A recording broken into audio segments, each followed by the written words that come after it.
अब यहाँ से नेक्स्ट एक और इम्पॉर्टेंट चीज़ हम स्टार्ट कर रहे हैं, डिस्ट्रीब्यूशन ऑफ अलाइक थिंग्स। तो अभी तक जैसे हम 5 अलग अलग किताबों को 3 लोगों को दे रहे थे, है ना। अब अगर 5 अलग अलग किताबों को 3 लोगों को हम दे रहे थे, तो उसमें अगर कोई रेस्ट्रिक्शन नहीं है, मतलब किसी को भी कितनी भी किताबें मिल सकती है, तो वो n की पावर r था, 3 की पावर 5, है ना। लेकिन जैसे उसमें हम रेस्ट्रिक्शन डाल रहे थे तो ग्रुपिंग में घुस जाते थे, ठीक है ना।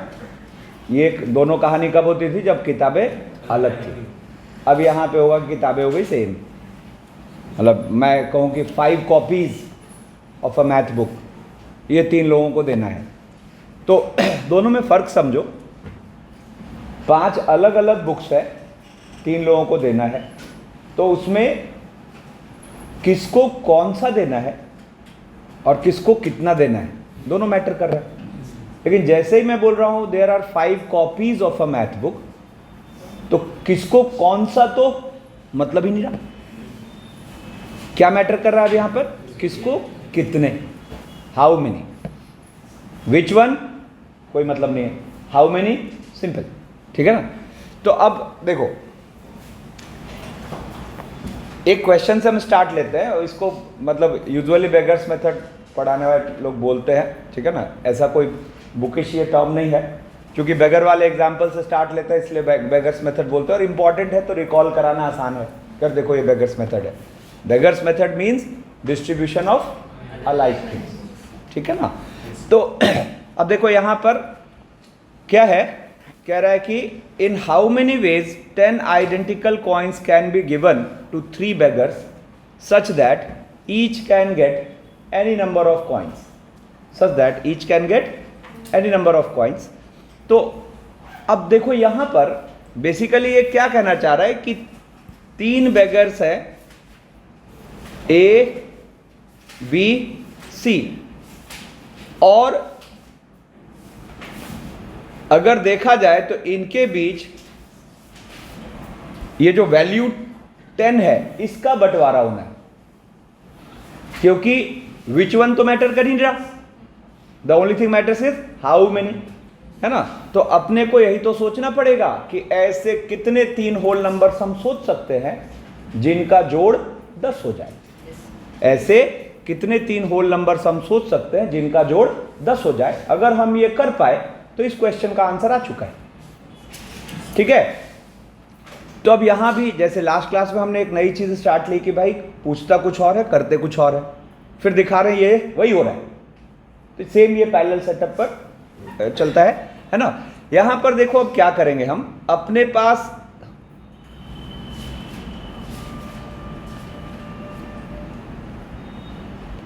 ये 10 सिक्के हैं, 10 एक जैसे सिक्के हैं, और 3 बेगर्स को देना है ना।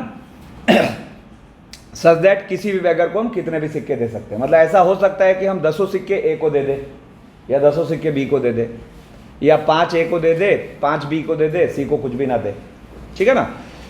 तो यहां पर इसको हम रिजॉल्व कैसे करेंगे, कैसे हम नंबर ऑफ वेज कैलकुलेट करेंगे? तो उसका एक रास्ता होगा कि जितने बेगर्स हैं उससे एक कम, तो जैसे बेगर्स हैं 3, तो उससे एक कम आप सिक्के अपनी तरफ से ऐड करो, ठीक है। और वो जो ऐड कर रहे हो वो भी आपस में सेम होने चाहिए, लेकिन पहले वाले से अलग होने चाहिए, ठीक है ना। वो भी आपस में सेम होने चाहिए लेकिन पहले वाले से अलग होने चाहिए, ठीक है ना। और अब मैं कह रहा हूं कि ये जो 12 चीजें हैं इनका टोटल नंबर ऑफ अरेंजमेंट है ना, मतलब रिक्वायर्ड नंबर ऑफ वेज,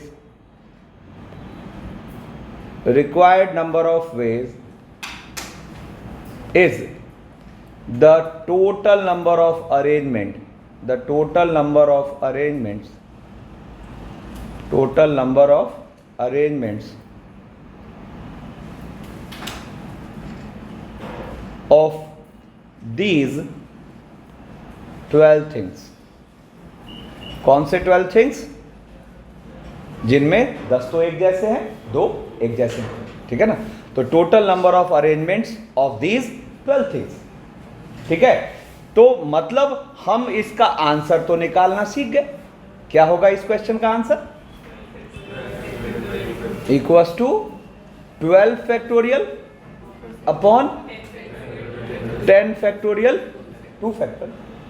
और अगर देखा जाए तो हम इसको ऐसे भी लिख सकते हैं 12C2 या 12C10, ठीक है ना। अब ये जो 12C2 या 12C10 है, इसका एक पॉइंट ऑफ व्यू अब हम यहां से बनाते हैं क्या, कि जितनी चीजें हैं यानी कि 10 प्लस एक कम बेगर्स, 10 मतलब नंबर ऑफ थिंग्स प्लस एक कम बेगर्स, सी, और नीचे आपके चॉइस है, दोनों में से कोई भी एक डाल दो। तो यूजुअली हम छोटा वाला रख देते हैं, है ना। हम यहाँ 10 भी रख सकते थे, हम यहाँ 2 भी रख सकते थे। तो पहले तो हमें ये जस्टिफाई करना पड़ेगा कि नहीं, ठीक है, हर अरेंजमेंट हमें कोई ना कोई वे दे रहा है, ठीक है ना। तो जरा देखो, अगर मैं यहां से इसको कॉपी करूं तो आप पहले फील करो कि ये जो आपने 12 फैक्टोरियल अपॉन 10 फैक्टोरियल 2 फैक्टोरियल लिखा, इसमें ये जब अरेंज हो रहे होंगे तो ये रेड वाले सिक्के कहीं तो होंगे, किसी दो जगह पे होंगे। तो मान लो कि रेड वाला सिक्का यहां है और यहां है, ठीक है ना। तो ये जो एक कम बेगर हमने ये सिक्के डाले ना, इन्होंने क्या किया, एक पार्टीशन की तरह एक्ट किया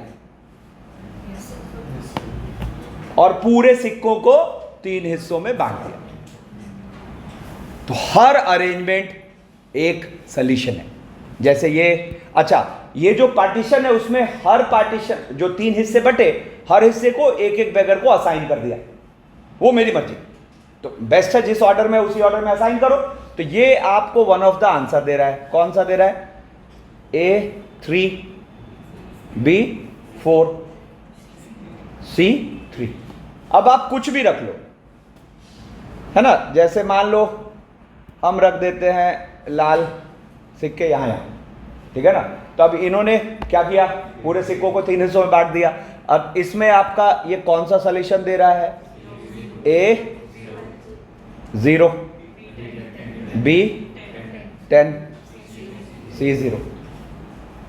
बोलो, ठीक है। मान लो मैं कहूं ये रेड सिक्के यहां आ गए, ठीक है ना। ये भी एक अरेंजमेंट दे रहा है, मतलब एक वे दे रहा है, A10 B0 C0, ठीक है। तो बेसिकली देखो यहां पे हो क्या रहा है। एक और ऑब्जर्वेशन रखो कि ये जो वैल्यू है 10, ये 3 होल नंबर्स में बट रहा है। 10 3 होल नंबर्स में बट रहा है और ये होल नंबर्स तीनों बेगर्स में रोटेट हो रहे हैं जितने तरीके से हो पाए, ठीक है। क्लैरिटी, ठीक है ना। तो अब यहां से इसको फॉर्मूले की तरह ले लिया, क्या कि अगर हमें 100 चीजों को, 100 एक जैसी चीजों को 10 लोगों को देना है ना, सच दैट किसी को भी कितनी भी चीजें मिल जाए, है ना। तो उसका तरीका क्या हुआ? 100 प्लस एक कम बेगर यानी कि 9, है ना, और C, ठीक है। अब 9 डाल दो या 100 डाल दो, ठीक है। अब देखो इसका मतलब सुना, इसका मतलब अगर मेरे पास 5 एक जैसी किताबें होती और मुझे इन 3 जनों को देना था, है ना, तो यहां पर अगर ये है कि भाई किसी को भी कितनी भी किताबें मिल सकती है, तो क्या हो गया 5 + 2C2। और वही अगर मेरे हाथ में 5 अलग किताबें होती तो वो बन जाता 3⁵5। तो किताबों के अलग होने की वजह से आंसर आ रहा है 3⁵5, किताबों के सेम हो जाने की वजह से आंसर आ रहा है 5 + 2C2। क्लैरिटी, मेन तालमेल ये रखना है ना।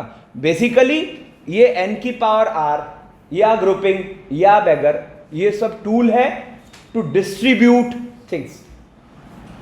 इसकी एकदम सुपर क्लैरिटी रखनी, ठीक है ना। अब देखो, अब यहां पे मान लो ये रेस्ट्रिक्शन आ गया। जैसे यहां पे क्या कह रहा है, in how many ways 10 identical coins can be given to 3 beggars such that each can get any number of coins and each will get at least 1 coin, ठीक है। तो यहां पर देखो A + B + C 10 अब कह रहा नहीं, सबको कम से कम एक तो मिले, ठीक है ना।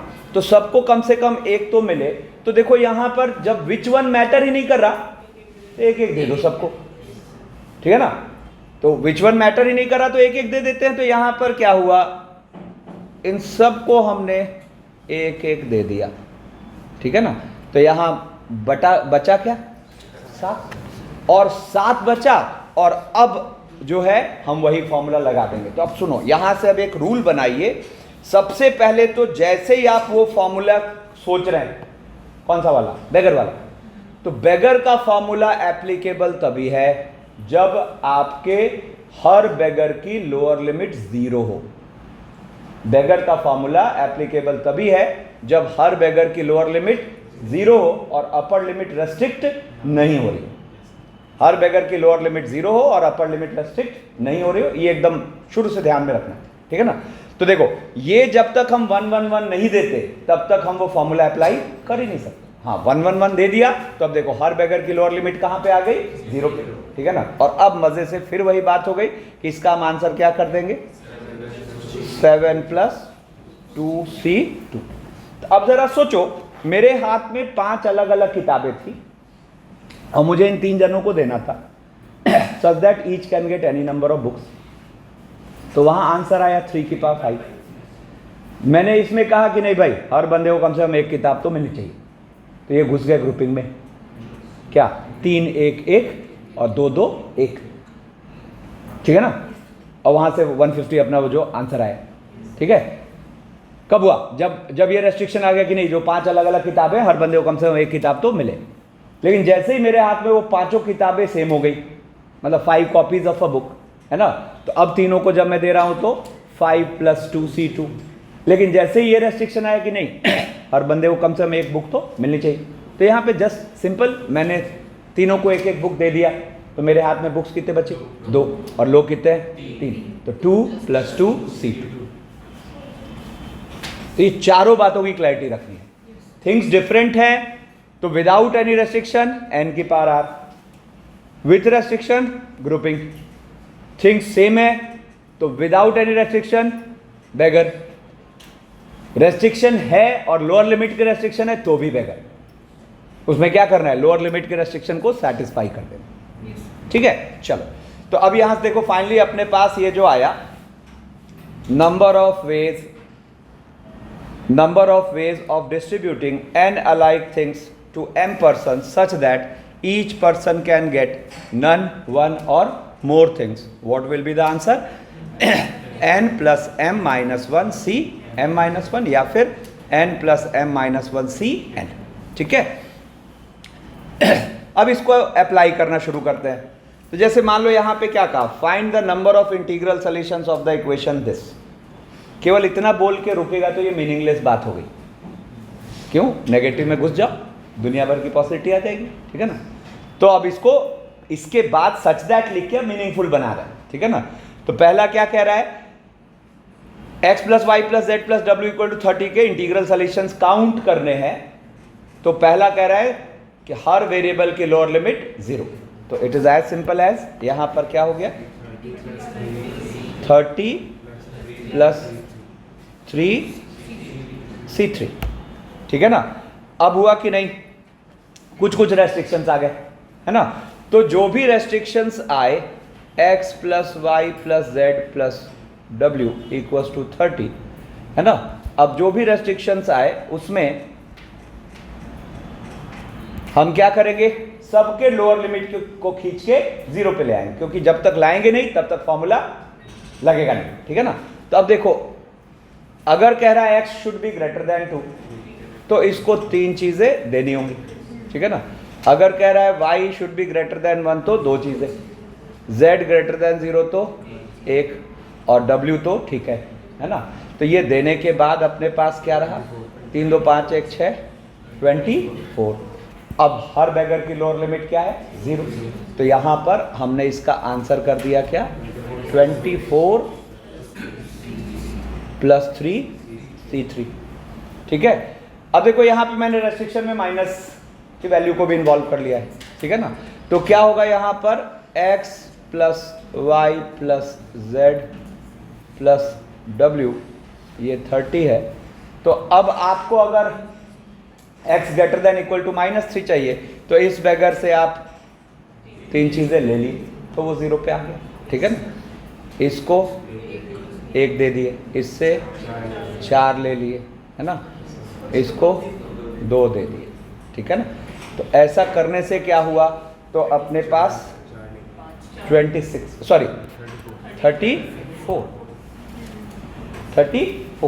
ठीक है ना। अब देखो, तो यहां से अब फिर से हर बैगर की लोअर लिमिट क्या है, 0 है। तो हर बैगर की लोअर लिमिट 0 है, तो आपने यहां से आंसर क्या कह दिया, 34 + 3C3, ठीक है ना। अब देखो, अब हमें लग रहा है यार बैगर से लेना उतना अच्छा नहीं लग रहा है ना, मैंने 2-4 लोगों के देखा फेस पे, ठीक है ना, क्या है कि बैगर से ले रहे हो सर, आप भी तो अजीब कर रहे हो, ठीक है। ये चेंज ऑफ वेरिएबल है सिंपल, ठीक है ना। तो ऐसे लोगों के लिए मैं अल्टरनेट सॉल्यूशन डाल रहा हूँ, क्या कि यहाँ पर मैं नए वेरिएबल्स खुद से डाल दूंगा और ऐसे सेट करके डालूंगा कि जो नए वेरिएबल है सबकी लोअर लिमिट 0 आ जाए। अब ये बहुत ध्यान समझना, मतलब मैं सेम क्वेश्चन को ऐसे करता हूं ऑल्टरनेट, कि ये जो अपना x है, ठीक है ना, इस x को मैं लिखता हूं x1 + 3, ठीक है ना। तो आप देखो, अगर x को -3 मिलेगा, ठीक है ना, x को अगर -3 मिले, अरे सॉरी -3, ठीक है, अगर x को -3 मिलेगा तो x1 ऑटोमेटिकली कहां से लेना शुरू कर देगा, 0 से। बात समझ रहे। फिर y को मैंने लिखा y1 + 1, तो ये y1 ऑटोमेटिकली 0 से आने लगा। z को मैंने लिखा z1 -4, ठीक है ना। तो यहां z1 अपना कहां से आने लगा, 0, 1 एंड सो ऑन। और w को लिखा w1 + 2, तो ये w1 ऑटोमेटिकली 0 से जाने लगा। अब एक और बात सुनो, आप कोई भी वैल्यू x1 को दोगे तो कॉरेस्पॉन्डिंगली x को मिल जाएगा, नहीं, जैसे आपने x1 को 7 दिया, तो x1 को 7 देना मतलब x को क्या मिल चुका है, 10। लीनियर रिलेशन है, सॉरी हाँ, x1 को आपने 7 दिया तो x को 4 मिल गया, मतलब जो आप x1 को दोगे उसके हिसाब से x को मिल जाना, और लीनियर रिलेशन है तो 1-1, है ना। तो इसका मतलब अब हम न्यू सिस्टम इंट्रोड्यूस कर देते हैं x1 y1 z1 w1 का, ठीक है ना। अब इनको ले जाके उसमें रखो तो क्या हो गया अपने पास, देखो x1 -3 + y1 + 1 + z1 -4 + w1 + 2, ठीक है ना, और इक्वल्स टू 30। अब मैं क्या कह रहा हूं, अगर आप बात को समझ गए, चूंकि लीनियर रिलेशन है, तो आप solve x1 y1 z1 w1 के सिस्टम को करोगे और सॉल्व हो जाएगा वो सिस्टम, ठीक है ना। तो यहां से अपने पास क्या बन गया, अगर देखा जाए तो x1 + y1 + z1 + w1, और देखो वही बात आ गई अपनी, क्या उधर जाके ये क्या हो गया 34, और अब हर वेरिएबल कहां से स्टार्ट ले रहा है, 0 से। तो हमने मजे से फिर आंसर कर दिया 34 + 3C3। तो ये हुआ नॉर्मल बैगर अप्लाई करना। अब इसको धीरे धीरे इंटरेस्टिंग बनाते हैं। अब देखो यहां पे क्या कह रहा है, find the number of non negative integral solutions of a + b + c + d <= 20, है ना। तो अब इसके तरीके जब हम गिनने लगे तो हमें क्या फील हुआ, भाई ये सम 20 होगा तो भी सारे आंसर काउंट करने, ये सम 19 होगा तो भी सारे आंसर काउंट करने, ये सम 18 होगा एंड सो ऑन, ठीक है ना। तो आपको हर बार बैगर लगा के एक एनसीआर की सीरीज बनेगी, और वो एनसीआर की सीरीज अपने बाइनोमियल में वो जो नहीं कंज्यूम होता जाता है, कौन सा वाला, NCR + NCR - 1 n+1 CR होता है, उससे ये निपट जाएगा, ठीक है ना। ये हुआ इसका नॉर्मल अप्रोच। अब इसका स्मार्ट अप्रोच क्या होगा कि मैं यहां क्या करूंगा, A plus B plus C plus D और अपनी तरफ से एक बेगर ऐड कर दूंगा ई, ठीक है, इक्वल टू 20 और ई को मैं वेरिएशन दे देता हूं 0 1 2 एंड सो ऑन। तब हुआ क्या, ई को जैसे जैसे आप वैल्यू देते जाओगे A plus B plus C plus D accordingly वो सारी वैल्यूज अपने आप ले लेगा। जैसे सोचो, अगर आपने इसको 0 दिया तो इसको क्या मिल गया 20, अगर आपने ई को 1 दिया तो इसको क्या मिल गया 19, अगर आपने ई को 2 दिया तो इसको क्या मिल गया 18 एंड सो ऑन। तो ये ऑटोमेटिकली इसने सारी पॉसिबिलिटी को कवर कर लिया, ठीक है ना। तो जब सारी पॉसिबिलिटी को कवर कर लिया तो आपका आंसर सीधा सीधा यहां से आ गया क्या 20 प्लस 4 C4। तो इसको ध्यान रखेंगे, ठीक है ना। फिर देखो यहां पे कह रहा है find the total number of non negative integral solutions of this such that a 0 से 8 के बीच हो, ठीक है ना। तो अब a 0 से 8 के बीच हो तो किसी बेगर का अगर अपर लिमिट रेस्ट्रिक्ट हो गया तो फिर ये फॉर्मूला तो काम आएगा ही, ये फॉर्मूला काम नहीं आएगा, ठीक है ना। तो बेगर के अपर लिमिट रेस्ट्रिक्ट होने पर जो फॉर्मूला अपना होता है ना, वो होता है कि मतलब मेन जो कॉन्सेप्ट होता है वो कोफिशिएंट मेथड होता है। कोफिशिएंट मेथड लगाओ काम हो जाएगा, अभी हम आज देखने वाले हैं उसको भी। बट कई बार इसी फॉर्मूले से काम चल जाता है अगर कॉन्सेप्ट की क्लैरिटी है तो, ठीक है ना। तो देखो सबसे पहले तो एक जनरल तरीका जो हम सोच पाते हैं कि ठीक है मान लो ए पर रेस्ट्रिक्ट हुआ है 8, है ना। तो हम एक काम करते हैं b plus C plus D, है ना, a को कुछ k दे देते हैं। a को क्या देते हैं k। तो अगर मैं a को कुछ k दे दूंगा, अगर मैं कुछ a को k दे दूंगा तो b plus C plus D को क्या मिलेगा, और ये k का वेरिएशन हमें पता है, k कहां से कहां लाई करेगा 0 से 8, मतलब k विल लाई बिटवीन 0 से 8, ठीक है। तो अब देखो ये यहां पर b plus C plus D 20 minus k हुआ। अब इसमें बेगर लगा देते हैं, नहीं तो बेगर लगाएंगे तो क्या होगा 20 माइनस k प्लस 2, है ना, C2, ठीक है, बोलो। और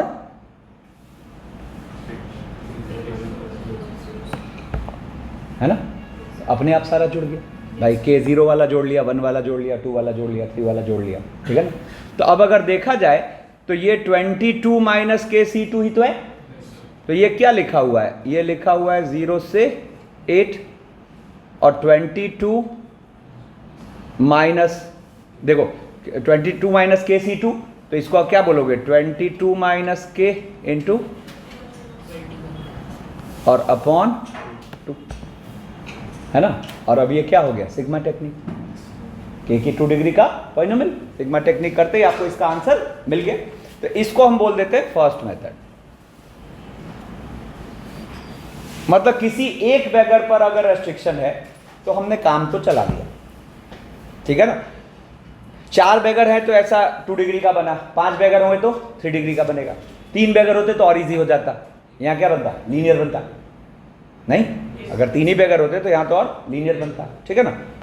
बट ये उतना अच्छा तरीका नहीं हुआ। सेकेंड मेथड, अब इसमें मैं क्या करूंगा जरा देखो। सेकेंड मेथड में a plus B plus C plus D है 20, a plus B plus C plus D है 20, ठीक है ना। अब देखो, अब मैं क्या करूंगा, पहले तो टोटल वेज निकाल लूंगा। टोटल वेज का मतलब हो गया 20 प्लस 3 C3, ठीक है। और अब देखो तो मैं ये सोचना चाह रहा हूं, ध्यान दो, मैं ये सोचना चाह रहा हूं कि ये जो टोटल वेज है इसमें से अनवांटेड वेज क्या, टोटल में से अनवांटेड वेज क्या।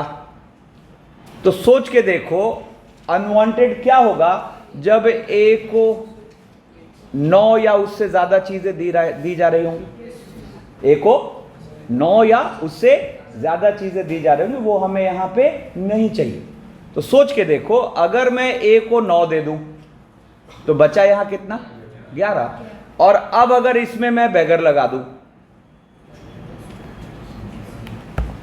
तो ये हमने कौन से तरीके गिन लिए, जब ए को मिनिमम क्या मिल रहा है 9, है ना, 9 10 11 अपने आप सारे। जब ए को आप 1 दोगे तो इसको मिल जाएगा 10, ए को 0 दोगे तो क्या मिल जाएगा 9, ए को 2 दोगे तो क्या मिल जाएगा 11, एंड सो ऑन। तो आपने इस वाले तरीके में से जितने अनवांटेड तरीके होने चाहिए वो जैसे ही माइनस किया तो ये आपको आंसर।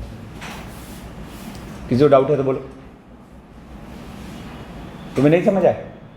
हाँ ठीक है। तो यहां पर एक बैगर में अगर अपर लिमिट रेस्ट्रिक्ट है तो ये बढ़िया तरीका है इसको निपटाने का, अगर किसी एक बैगर में अपर लिमिट रेस्ट्रिक्टेड है तो, ठीक है ना। हाँ, एक से ज्यादा पे अगर आया तो फिर आपको फिर कोएफिशिएंट मेथड पे जाना पड़ेगा, ठीक है ना।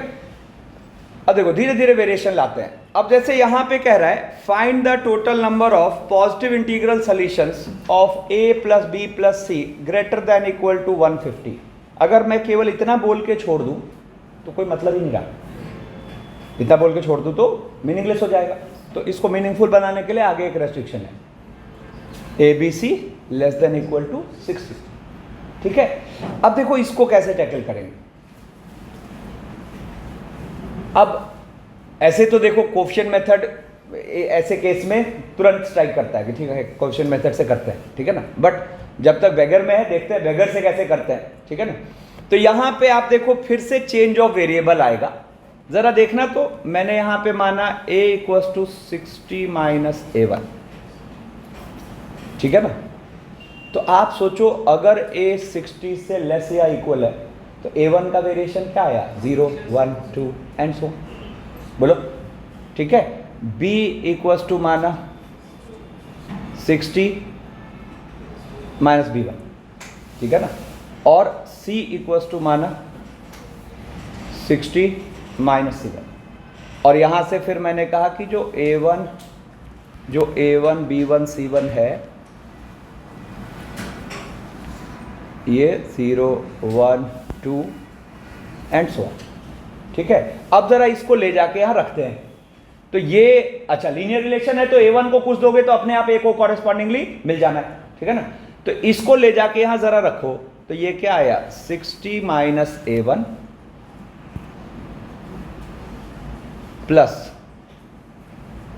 60 minus b1 plus 60 minus c1 greater than equal to 150, ठीक है। अब इससे देखो क्या फायदा हुआ, ये सिनेरियो बन गया a1 plus b1 plus c1, कुछ अच्छा फील हुआ। अब ये प्रीवियस क्वेश्चन है जो अभी हम कर रहे थे, है ना। क्या करेंगे, एक बैगर अपनी तरफ से जोड़ देंगे और डील कर लेंगे, ठीक है ना। तो अब मुझे अगर यहाँ पे इसको डील करना है तो ये क्या हो गया a1 plus b1 plus c1, है ना, और plus something d equals to 30, है ना।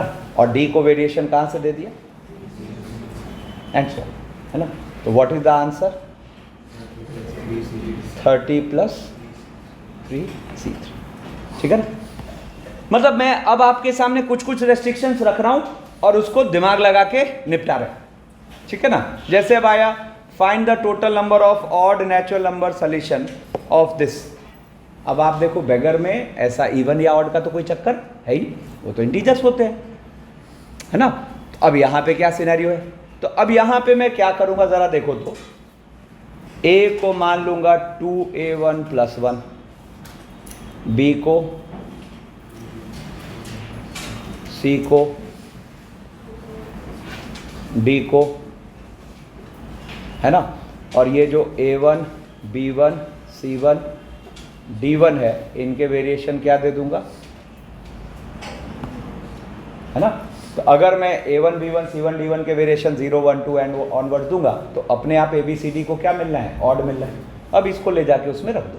तो जैसे ही रखोगे तो क्या आया 2 times a1 plus b1 plus c1 plus d1 plus 4 equals to 24।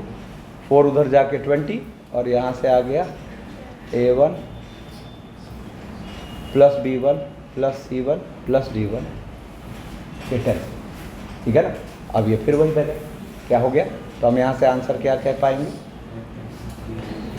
10 plus 3C3, ठीक है। फिर देखो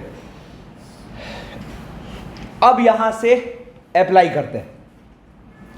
ये हमने क्या सीखा, बेगर्स मेथड कैसे लगता है। अब प्रैक्टिकल क्वेश्चंस में अप्लाई करना शुरू करते हैं, ठीक है ना। तो अब जैसे यहां कह रहा है in how many ways 30 marks can be allotted to 8 questions if at least 2 marks are to be given to each question assuming the marks are allotted in non negative integral values. खत्म। क्या होगा, यहां पर देखो Q1 Q2 up to Q8 और marks कितने हो गए 30। और क्या कह रहा है, हर क्वेश्चन को कम से कम 2-2 मार्क्स तो देना है ना। तो यहां से ये 2-2 दे देने से क्या हुआ, है ना, ये 2-2 देने से क्या हुआ, ये अब हर क्वेश्चन की लोअर लिमिट क्या आ गई, मार्क्स की लोअर लिमिट आ गई 0, ठीक है ना। और अब हम मजे से यहाँ पे बेगर लगा देते हैं, क्या हो जाएगा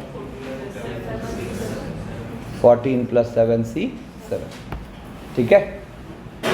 देखो कह रहा है there are unlimited number of red white black and green balls are all alike except for the colour. कह रहा है number of ways in which a selection of 10 balls can be made, ठीक है, number of ways in which a selection of 10 balls can be made. अब इसको practically करके देखो, तो आप मान लो बॉल उठाने के वहां खूब सारे ऐसे बॉल्स रखे हुए हैं, है ना, और आपको हाथ में कितने बॉल्स पिक करने हैं 10। तो जब आप बॉल उठाने गए पता चला आपने 10 रेड बॉल उठा लिए, या फिर 4 रेड बॉल उठाए, 3 वाइट बॉल उठाए, 3 ब्लैक बॉल उठाए, ग्रीन नहीं उठाया। तो बेसिकली आपको क्या फील हो रहा है कि द ओनली थिंग मैटर्स कि किस कलर को कितनी वैल्यू मिल रही है ना। तो हेयर कलर बेगर का रोल प्ले कर, ठीक है ना। तो जैसे ही आपको ये बात समझ में आ गई तो आपने क्या कहा, red plus white plus black plus green, sorry हाँ ठीक है, प्लस ग्रीन, ये 10, ठीक है ना। तो यहाँ पे आंसर क्या हो गया 10 प्लस 3C3। नेक्स्ट कह रहा है what is the answer if each selection contains balls of all 4 different colours. मतलब हर कलर को एक एक वैल्यू देनी पड़ेगी। तो यहाँ से ये आ गया red plus white plus black plus green equals to 10, जिसमें आपने सबको एक एक दे दिया। तो यहाँ क्या बचा 6, है ना। और यहाँ से आपका आंसर क्या आ गया 6 प्लस 3C3, ठीक है। फिर कह रहा है a shop offers ice creams in 10 different varieties. Ice creams of same variety are identical in how many ways 4 ice creams can be selected. अब मान लो मैं ही शॉप पे गया और वहाँ मुझे 10 ऑप्शन दिख रहे हैं अलग अलग वैरायटी के, है ना, और मुझे 4 आइसक्रीम्स परचेज करने हैं। तो मैंने क्या सोचा, चारों पहली वैरायटी का ले लेते हैं, या 3 पहली वैरायटी का लेते हैं, 1 10वीं वैरायटी का लेते हैं। तो बेसिकली यहाँ पे क्या मैटर कर रहा है, किस वैरायटी को वैल्यू क्या मिल रही है। तो हियर वैरायटीज आर बेगर्स, है ना। तो यहाँ पर क्या दिख रहा है V1 plus V2 plus V3 plus V4 plus V5 plus V6 plus V7 V8 V9 V10, और मुझे आइसक्रीम्स कितनी पिक करनी है 4। तो हमने इसका आंसर कर दिया 4 प्लस 9C9, ठीक है ना। अब देखो नेक्स्ट क्वेश्चन क्या कह रहा है इसी के अंदर, what is the answer if at least 2 ice creams of same variety are taken. What is the answer if at least 2 ice creams of same variety are taken, ठीक है। तो अब सुनो मेरी बात, पहले अब हमें सोचना पड़ेगा कि यहां पर ये जो हमने 4 प्लस 9C9 लिया है इसमें हमें मिला क्या क्या है ना। तो जरा देखो, तो फॉर एग्जाम्पल यहाँ 0 0 2 0 1 1 0 0 0 0, अब बताओ सेकंड क्वेश्चन के हिसाब से हमें ये वाला आंसर चाहिए कि नहीं चाहिए? चाहिए? अरे चाहिए ना, यही तो बोल रहा है at least 2 ice creams of same variety are taken. मतलब V1 से V10 तक जो चीजें हैं उनमें से कम एक की वैल्यू एक से ज्यादा हो। ये तो कह रहा है, पढ़ो फिर से। What is the answer if at least 2 ice creams of same variety are taken? मतलब V1 V2 V10 में से किसी एक को मिनिमम 2 वैल्यू तो मिले, है ना। तो जरा देखो, तो अगर मैं कहूं 0 1 1 0 0 0 1 0 1 0, ये हमें चाहिए क्या? ये हमें नहीं चाहिए, है ना। तो मतलब हमें ये पर्टिकुलर जो चीज है ये एक्सक्लूड करना पड़ेगा सेकंड क्वेश्चन का आंसर निकालने के लिए, है ना। तो हम क्या करेंगे, सेकंड का आंसर जब लिख रहे होंगे तो 4 + 9 C9 में से अनवांटेड घटाते हैं। अब बताओ तो ये कैसे घटाएं? ये कैसे घटाएं? हाँ हाँ हाँ हाँ,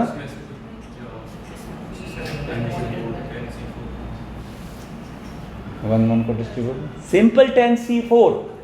आपको यही तो सोचना है कि कौन सी 4 वैरायटी के आप एक एक उठा रहे हो। तो क्या अनवांटेड है? 10C4। कॉन्सेप्ट की क्लैरिटी के लिए ये बढ़िया क्वेश्चन, ठीक है ना। अब देखो फिर है, in how many veg 5 different mangoes, 4 different oranges and 3 different apples be distributed among 3 children such that each can get none, one or more fruits. In how many ways 5 different mangoes, 4 different oranges and 3 different apples can be distributed among 3 children such that each can get none, one or more fruits? ठीक है। अब यहां तो mix हो गया, कुछ चीजें अलग है, कुछ चीजें सेम है ना। अब क्या होगा? हाँ, वर्क प्रिंसिपल, है ना। वर्क में बांटो। अरे ठीक है ना, 3 वर्क में बांट लेते हैं। एक वर्क मैंगोज का बटना, एक वर्क ऑरेंजेस का बटना, है ना, और एक वर्क एप्पल्स का बटना, ठीक है ना। अब कहोगे सर क्यों बांट रहे हो? जरूरत ही नहीं है। कितने लोगों को मन में थॉट आया कि जरूरत ही नहीं बांटने की?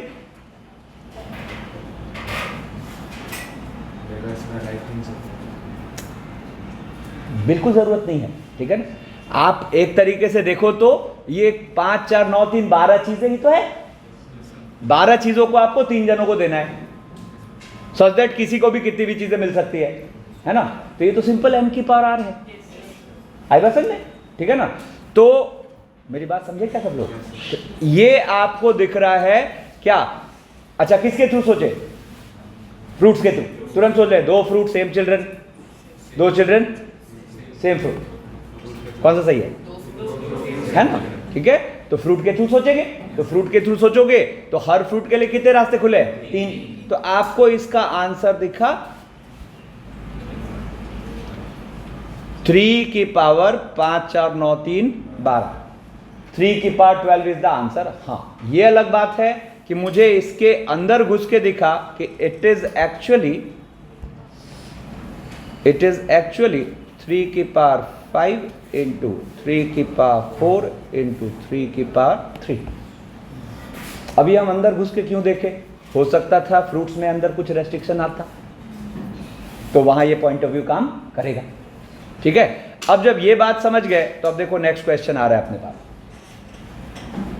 है ना। अब यहां वर्क प्रिंसिपल की जरूरत पड़ेगी। क्या हुआ? तो in how many ways can 5 different mangoes, 4 alike oranges and 3 alike apples be distributed among 3 children such that each can get none, one और मोर फ्रूट्स, ठीक है ना। तो बेसिकली यहां पर क्या हुआ, अगर देखा जाए तो M1, M2, M3, M4, M5, ये 5 अलग अलग चीजें हैं। O O O O, ये 4 एक जैसी चीजें हैं, है ना। और पर्सन्स कितने हैं? 3, P1 P2 P3, ठीक है ना।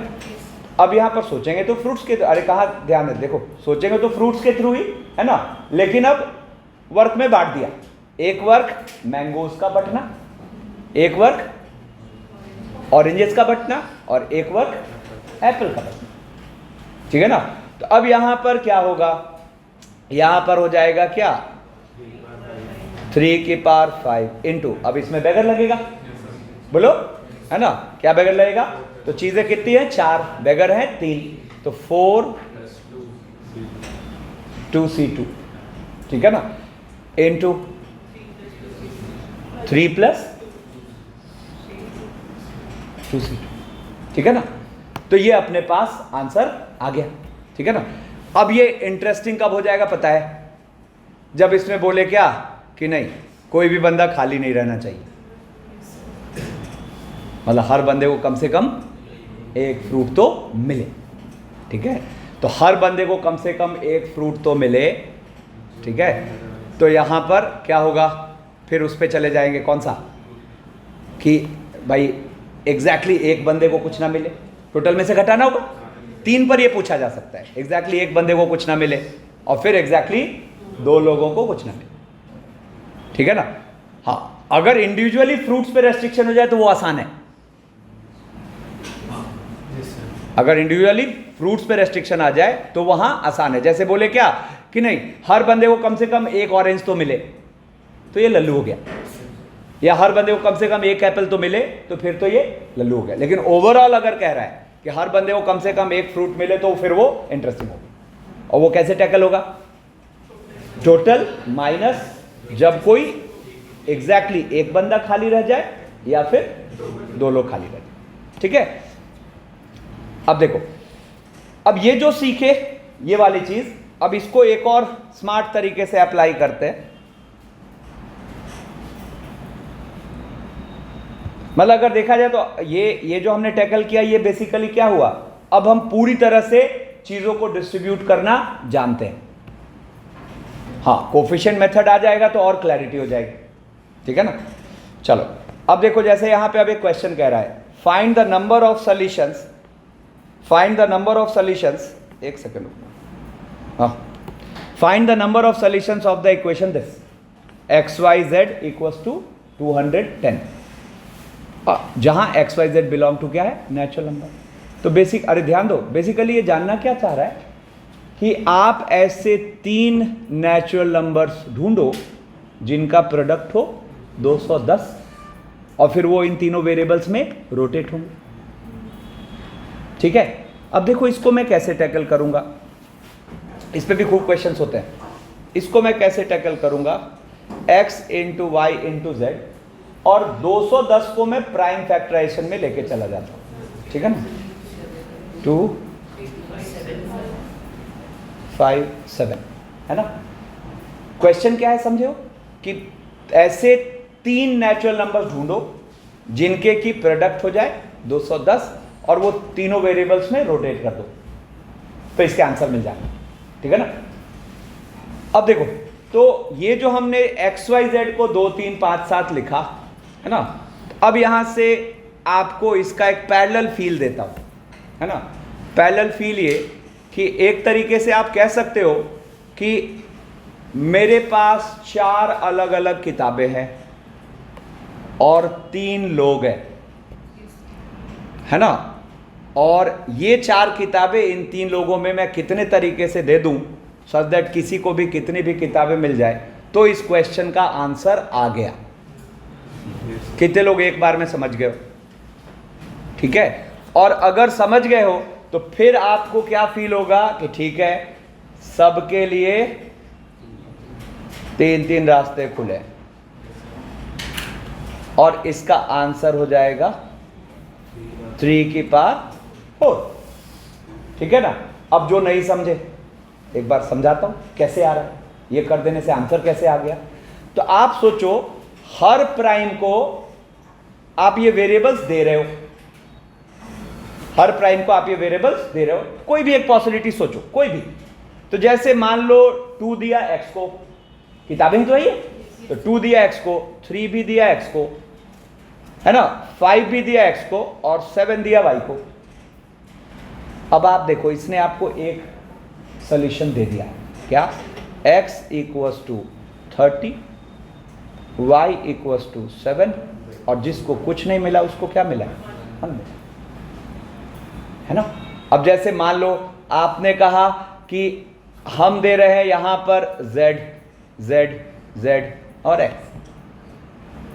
है ना, तो आपको यहां ये क्या बता रहा है कि इसका मतलब x is 7,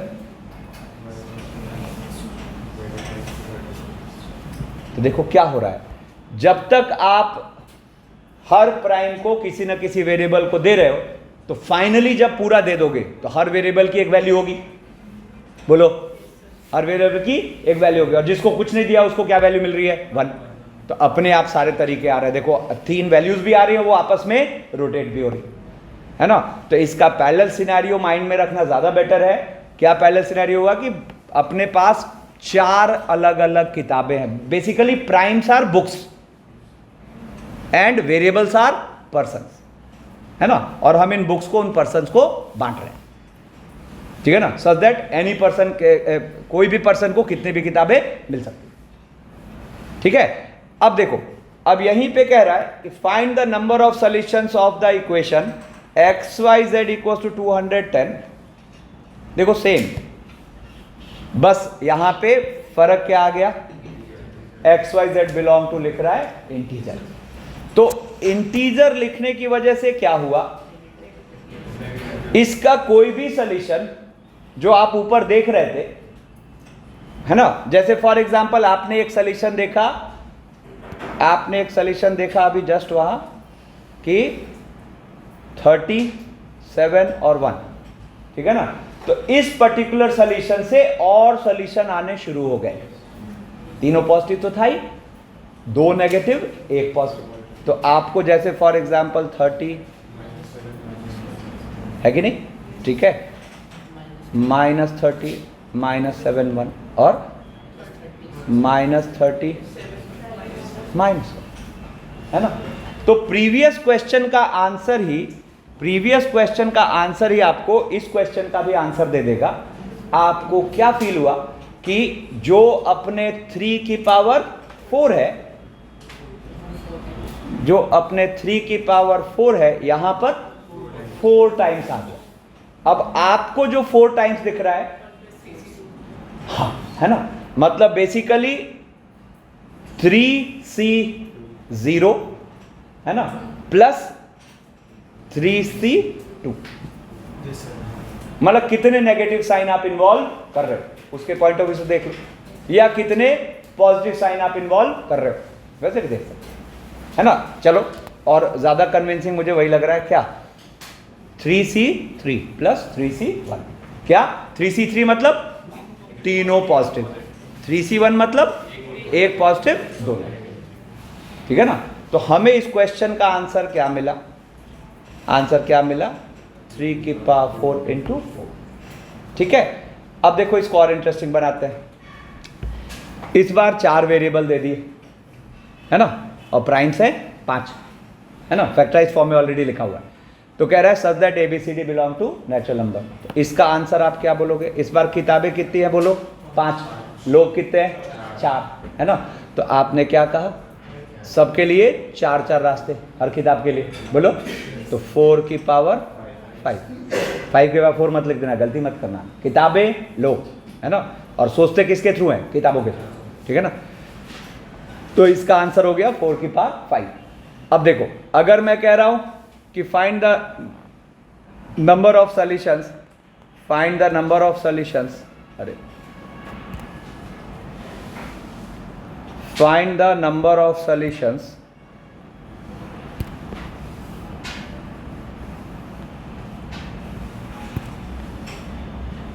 of the equation this such that ABCD belong to integer, है ना। अब यहां पे क्या हुआ, ये 4 की पावर 5 और फर्दर आंसर्स देगा क्या, जब सारे पॉजिटिव हो और 2 पॉजिटिव 2 नेगेटिव हो, सारे नेगेटिव। हमारी बात समझ में? तो अब इसमें कितना भी उलझा देगा आपका काम हो जाएगा, प्रोवाइडेड कि प्राइम्स डिस्टिंक्ट है, प्राइम्स डिस्टिंक्ट है। तो यहाँ इसका ये आंसर आ गया। ठीक है, अब देखो इस बार क्या हुआ, प्राइम्स पे पावर आ गया और क्वेश्चन सेम है। ठीक है ना। अब ये सिनेरियो कैसा है कि ठीक है, आपके पास 3 अलाइक एप्पल्स है, 2 अलाइक ऑरेंजेस है और 1 मैंगो है, और आपको इन 3 लोगों को देना है। वर्क प्रिंसिपल पे आ जाएंगे, 3 काम में बांट लेंगे। तो क्या होगा, 3 काम में बांटोगे तो आप यहां पर इसका आंसर क्या करोगे, पहले तो 3 2s को बांट रहे हो भाई, बांट किसको रहे हो, 3 2s, 2 3s और 1 L। ठीक है ना। तो 3 2s को बांटने का तरीका कितना हो जाएगा, 3 + 2c2। ठीक है ना। बेगर्स यहाँ कितने हैं, 3, दे आर बेगर्स। ठीक है ना। तो 3 + 2c2 एंड 2 + 2c2 एंड 5 के लिए तो सीधा 3 रहा, 5 के लिए 3 रहा। लास्ट रो ध्यान दो, कहाँ खोया हुआ है, जो नहीं समझ आ रहा है तो पूछो। अब यहीं पे अगर मैं इसको बोल दूं x y z belong to integer, तो सेम आंसर कॉपी होगा, 3 + 2c2 इंटू 2 + 2c2 इंटू 3 और इंटू 3c3, तीनों पॉजिटिव, 1 पॉजिटिव 2 नेगेटिव। ठीक है ना। अब देखो, अब यहां से क्लैरिटी इस कॉन्सेप्ट की है ना, जो कि मैं शुरू से देता आ रहा हूं कि भाई मेरे हाथ में 5 अलग किताबें, 3 जनों को देना है तो n की पावर r पे जा रहा है या ग्रुपिंग पे, है ना। और अगर मेरे पास वो किताबें सेम हो गई तो बेगर पे जा रहा है। ठीक है ना। अच्छा, एटलीस्ट 1 का रेस्ट्रिक्शन अगर आ गया तो डिस्टिंक्ट थिंग्स में ग्रुपिंग में जाता है, बेगर में दिक्कत ही नहीं आती, क्योंकि एटलीस्ट 1 थिंग का आ गया रेस्ट्रिक्शन तो हर बेगर को उतना उतना दे दो। ठीक है ना। तब देखो उसी फर्क को समझने के लिए बेस्ट क्वेश्चन है, कह रहा है in how many veg 5 balls can be placed into 3 boxes, at least 1 in each box, मतलब यहां एटलीस्ट 1 का रेस्ट्रिक्शन है, सच दैट। अब इसमें पहला क्वेश्चन है कि बॉल्स भी सारे अलग हैं, बॉक्सेस भी सारे अलग हैं, तो ये सीधा सीधा ग्रुपिंग पे गया। क्या होगा, तो आपको 3 1 1 और के बंडल बना के और बॉक्सेस में रोटेट कर देना है। तो यहां पे आप आंसर क्या बोलोगे, 5 फैक्टोरियल बाई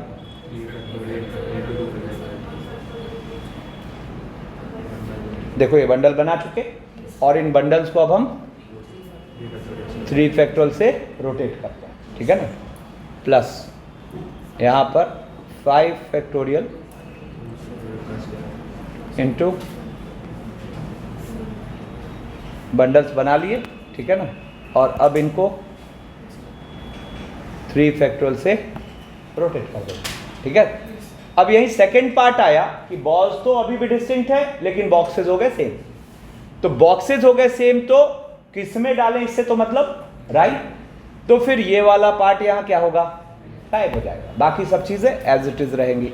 तो यहां से क्या हुआ, वही 3 + 1 + 1 और 2 + 2 + 1, ये अपना आंसर था यहाँ।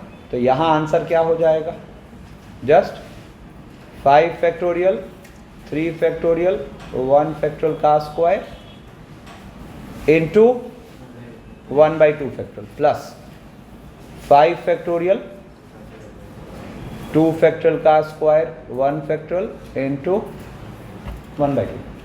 ठीक है, अरे ध्यान दो। ठीक है, यही हो गया आंसर इसका। अच्छा, उसका आंसर आएगा 150, तो इसका आंसर क्या आ जाएगा 150/6। ठीक है। अब यहां क्या कर दिया, बॉल्स अलाइक बॉक्सेस डिफरेंट। तो जैसे ही बॉल्स अलाइक बॉक्सेस डिफरेंट हुए तो ये बेगर हो गया।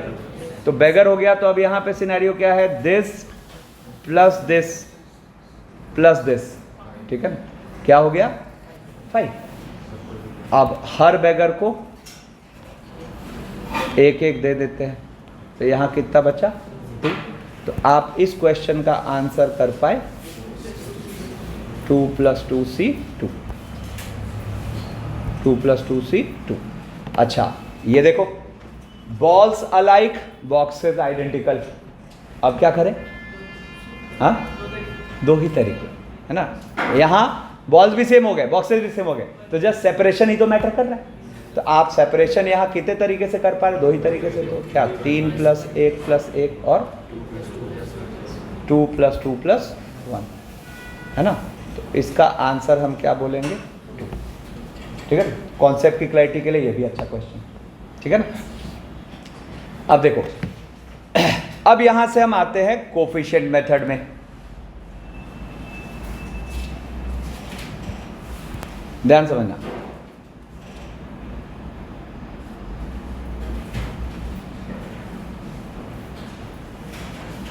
कोफिशिएंट मेथड, ठीक है ना।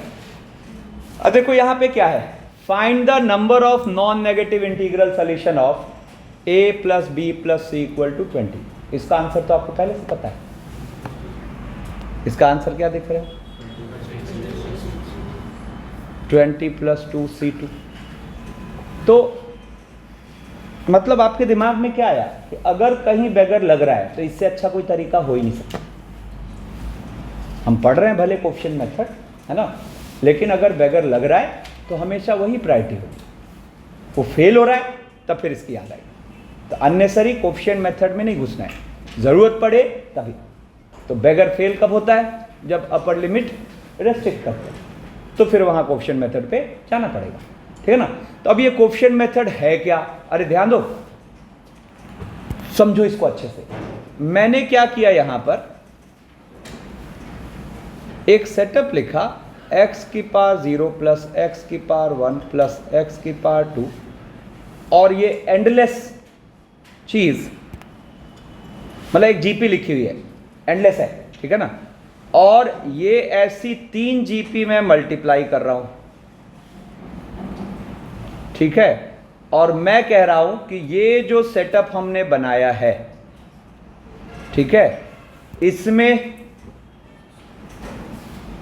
Coefficient of x⁻20 in this is the required number of ways, is the required number of ways, ठीक है। अब इसको समझते हैं ऐसा कैसे हो रहा है। तो देखो बेसिकली ये यहां पे हर जीपी एक एक बेगर के कॉरेस्पॉन्डिंग है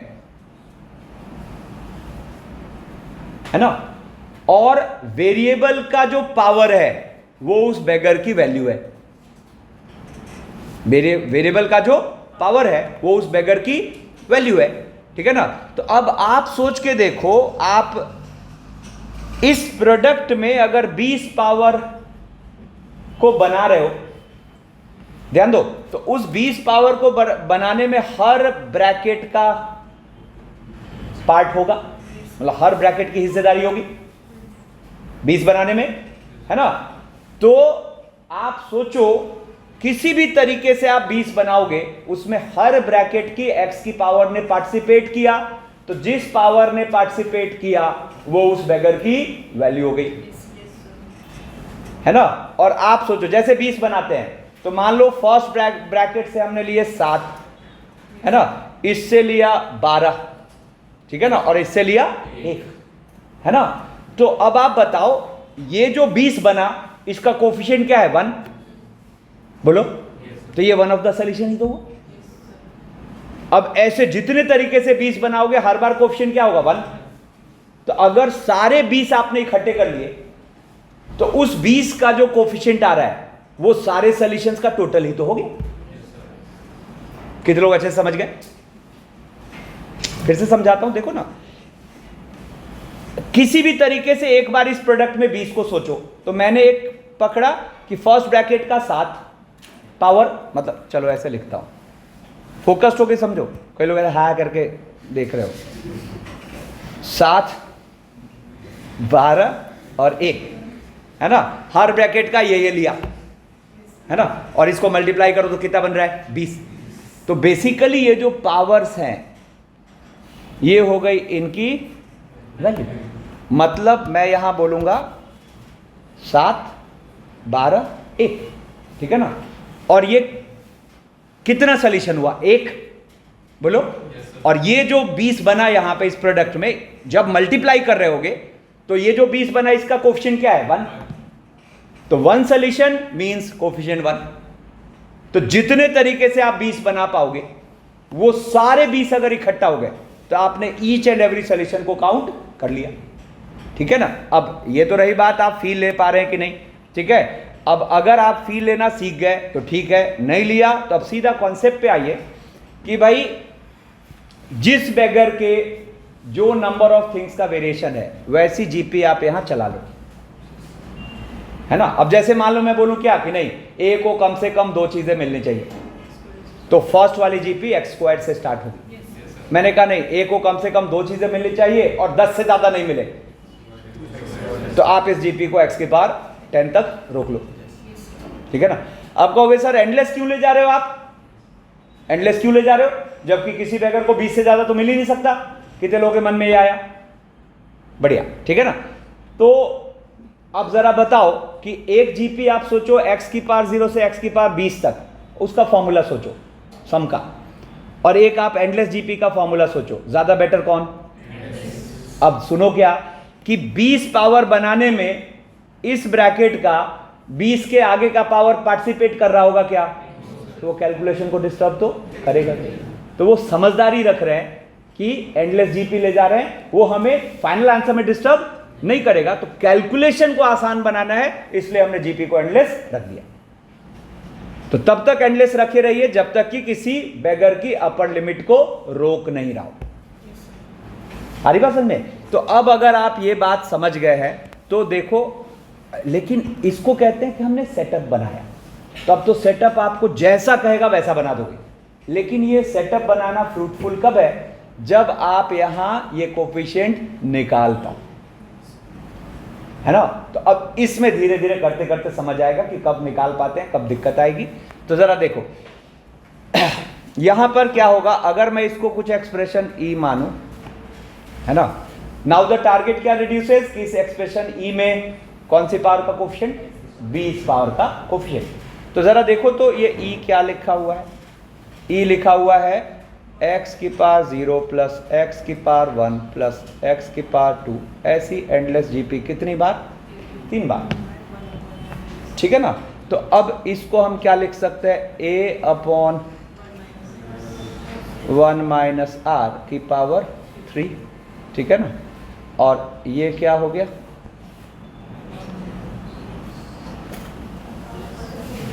माइनस, आपको जाना पहचाना दिख रहा है, 1 - x⁻−n। अब हमने पहले पढ़ रखा है कि coefficient of x⁻r in the expansion of 1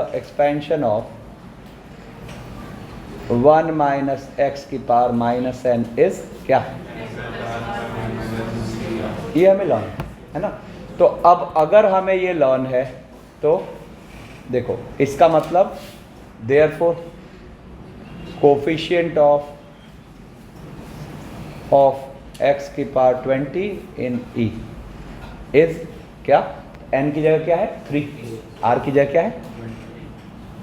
20, है ना। तो क्या हो जाएगा? n + r - 1 c, वही तो आंसर है। आ रही बात समझ? ठीक है ना। हाँ, बट इस क्वेश्चन को करने के लिए अपने पास बेगर की जरूरत नहीं, मतलब बेगर सॉरी कोफिशिएंट मेथड की जरूरत नहीं है, वो कहीं बेहतर तरीका अपना बेगर। तो प्रायोरिटी अपनी क्या होगी? बेगर लग जाए, ठीक है। अब देखो अब सीधा उस पर आ जाते हैं कि क्यों हम पढ़ रहे हैं कोफिशिएंट मेथड, है ना।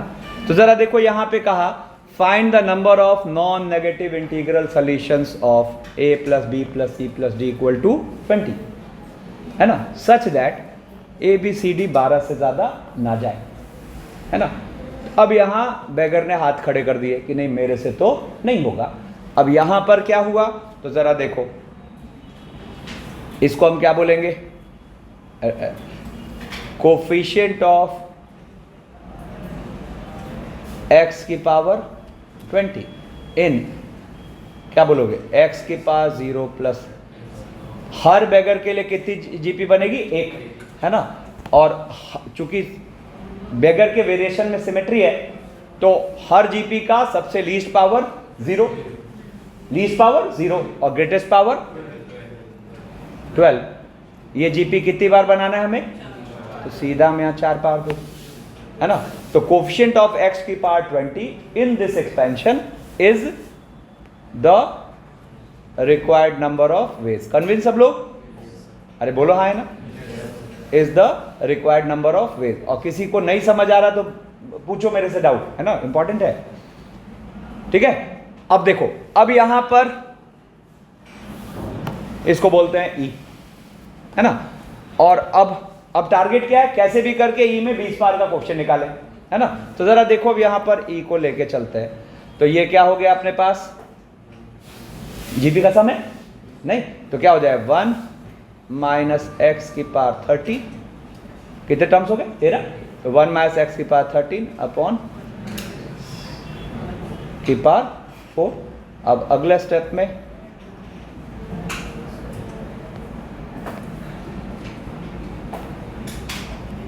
ठीक है। अब देखो, अब यहां पे वही कहानी जो हम बाइनोमियल में करते थे, ठीक है ना।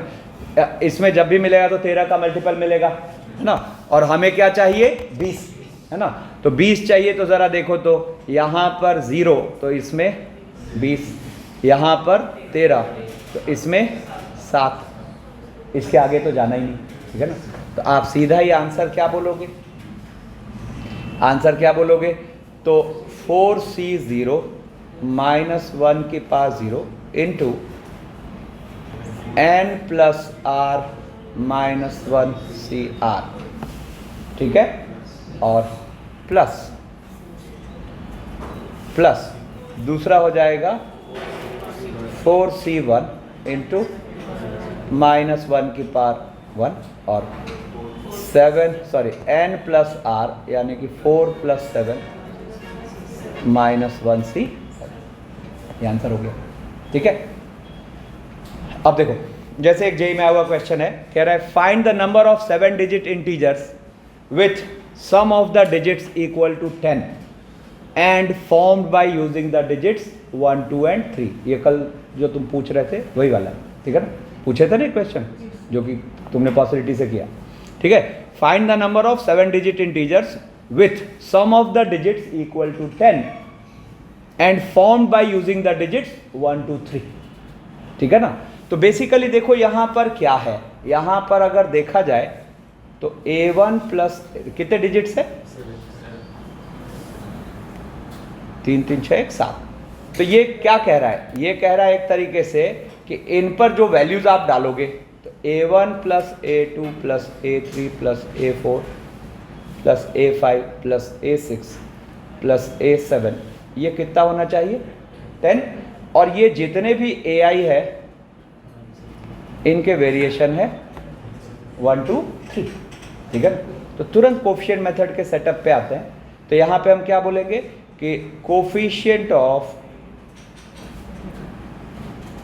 x की पावर 10 इन, अब देखो यहां पर क्या है, x की पावर 1 प्लस x की पावर 2 प्लस x की पावर 3 की पावर 10, है ना। Coefficient of x 7, coefficient of x की पावर 10 इन दिस सेटअप। देखो सेटअप बनाना सीख गए ना सब लोग, ठीक है ना। क्या हुआ? जो हर वेरिएबल के वेरिएशन है वैसी जीपी चला ली, ठीक है ना। और जितने हैं उतने पावर दे दिए, ठीक है ना। अच्छा, ये फ्रूटफुल मेथड कब है? जब हर वेरिएबल, हर बेगर पे जो रेस्ट्रिक्शन है वो यूनिफॉर्म है, नहीं तो यह एक्सपेंशन ही बहुत गंदा बन जाएगा। नहीं समझे? ये जो मजे से 7 पावर दे पा रहे हो, ऐसा क्यों दे पा रहे हो? क्योंकि सबका यूनिफॉर्म रेस्ट्रिक्शन है, ठीक है ना। तो अब देखो यहां पर क्या होगा, कोफिशिएंट ऑफ x की power 10 in this expansion is the required number of veg, is the required number of veg, ठीक है। अब फिर से वही हम इसको कुछ e बोल देते हैं, है ना। तो e अपना क्या होगा जरा देखो, तो e हुआ अपने पास, फिर जीपी है क्या हो जाएगा, तो x इंटू 1 माइनस एक्स की पावर 3 और अपॉन, और इस पूरे पे कितना 7 पावर, ठीक है ना। तो बेसिकली इट इज x की पावर 7, 1 माइनस एक्स क्यूब की पावर 7, है ना, और 1 माइनस एक्स की पावर -7। ध्यान दो, अब हमें किसका क्वेश्चन चाहिए, 10 का। अब देखो 10 में ऑलरेडी 7 यहां मिलके बैठा हुआ है, तो इनमें कितना चाहिए, 3 का, ठीक है ना। और यहां जब भी आएगा तो किसका मल्टीपल आएगा, 3 का, 3 का, है ना। तो यहां से क्या हो जाएगा, अगर इसमें 0 तो इसमें 3, और इसमें 3 तो इसमें 0। तो अब सीधा हम आंसर लिखते हैं। तो आंसर क्या हो जाएगा, क्या 7c 0 माइनस 1 की पावर 0 और n प्लस r, यानी कि 7 प्लस 3, है ना, और प्लस 7c1 माइनस 1 की पावर 1, और ये तो सीधा 0 का मतलब क्या हो जाए, इंटू 1। ये तो पूरा लिखने की भी ज़रूरत नहीं। तो देखो यहाँ से ये आंसर कितना आ गया, देखो पूरा लास्ट तक कर लेते हैं। ये अपने पास ये क्या लिखा हुआ है, 7 प्लस 2 9c3, है ना, 9 इंटू 3 इंटू 2 -7। तो ये अपने पास कितना हो गया, 84, यानी कि, ठीक है ना। जेई में आया हुआ क्वेश्चन है, जेई एडवांस में आया हुआ क्वेश्चन है। अब देखो थोड़ा सा इसमें डाइसेस में एंटर करते हैं, ये भी थोड़ा इंटरेस्टिंग है, ध्यान समझना, और प्रोबेबिलिटी में तो बहुत काम आता है। देखो कह रहा है 5 dices are thrown once, 5 dices are thrown once, find the total number of throws. तो थ्रोज का मतलब क्या वहां दिख रहा है ना।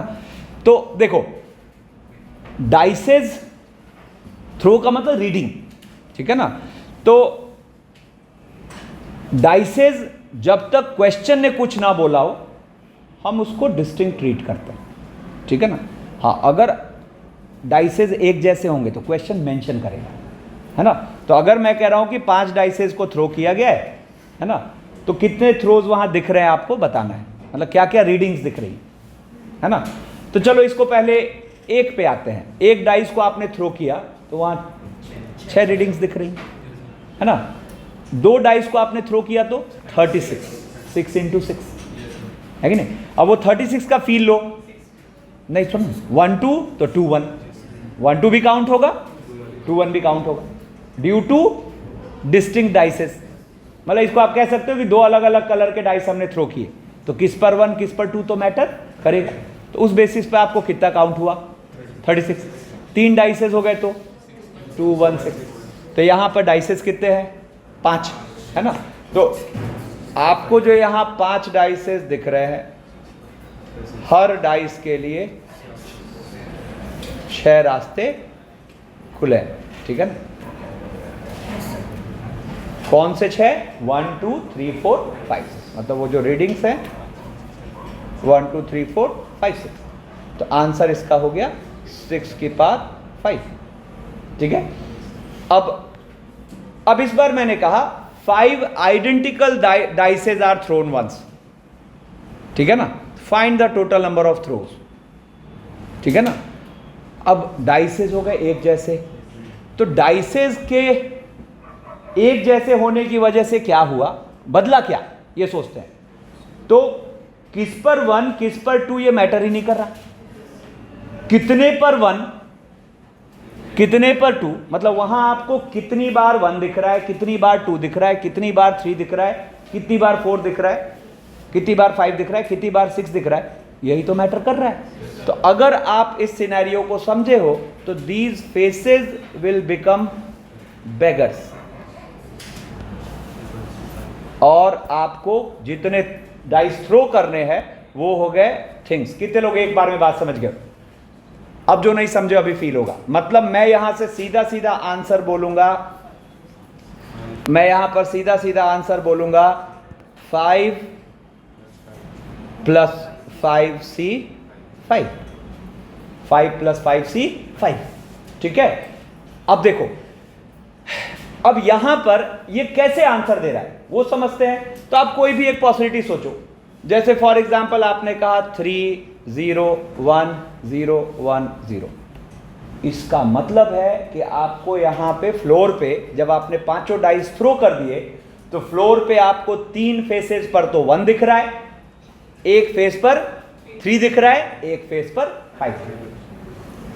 ऐसा कोई भी सॉल्यूशन आप लिख रहे हो, मान लो आप लिख रहे हो 1 1 1 0 1, तो इसका मतलब जो 5 एक जैसे फेसेस वहां दिख रहे हैं आपको, उनमें से एक फेस पर 1 है, एक फेस पर 2 है, एक फेस पर 3 है, एक फेस पर 4 है, एक फेस पर 6 है।